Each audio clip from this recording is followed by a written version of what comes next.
It is getting ugly in Oxford, Mississippi. One agent has quoted it as he is trying to burn a bridge while trying to stand on it. We're talking about Lane Kiffin leaving for LSU. This should just be a simple breakup. You're leaving the program, then leave. But it's Lane Kiffin. It can't be that simple. Let me catch you up to speed. You had an athletic director for Ole Miss who set an ultimatum to Lane Kiffin this past weekend after the Egg Bowl to make a decision. This was for the fact that if you were to wait for Lane Kiffin to make a decision after the college football playoff, it puts Ole Miss in a terrible position because the calendar for college football is completely broken. So we get to that point. Lane Kiffin has made his decision. He's going to LSU. But the problem is he wants to still coach Ole Miss for the college football playoff. For obvious reasons, if you're the athletic director of Ole Miss, you can't let that happen. If you're going to leave the program, then leave. But Lane Kiffin doesn't like that response, and so he has now set an ultimatum on his own offensive staff that if they do not leave Ole Miss as of today to go to LSU, there will not be a job waiting there for them, which is absolutely insane.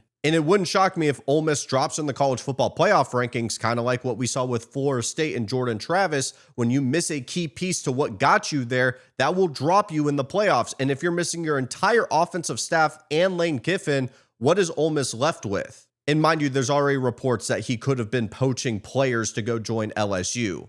And this is my second time recording this because we got additional news. Ole Miss has already made their permanent coaching hire. They are going with their defensive coordinator, Pete Golding. He's not the interim coach. It's official as of a couple minutes ago. He's the full-time coach, which makes sense. I mean, Pete Golding was going to be the heavy favorite to win this job. He was involved with other coaching searches. He was a popular candidate, but Ole Miss is just ripping the Band-Aid and saying he is the guy moving forward. This has turned ugly. This has been absolutely insane, and I just feel for Ole Miss fans. I think a comparison to this is when Lincoln Riley left Oklahoma, and the way that breakup went, I think this is arguably worse. But I want to hear from Ole Miss fans. What do you think of this?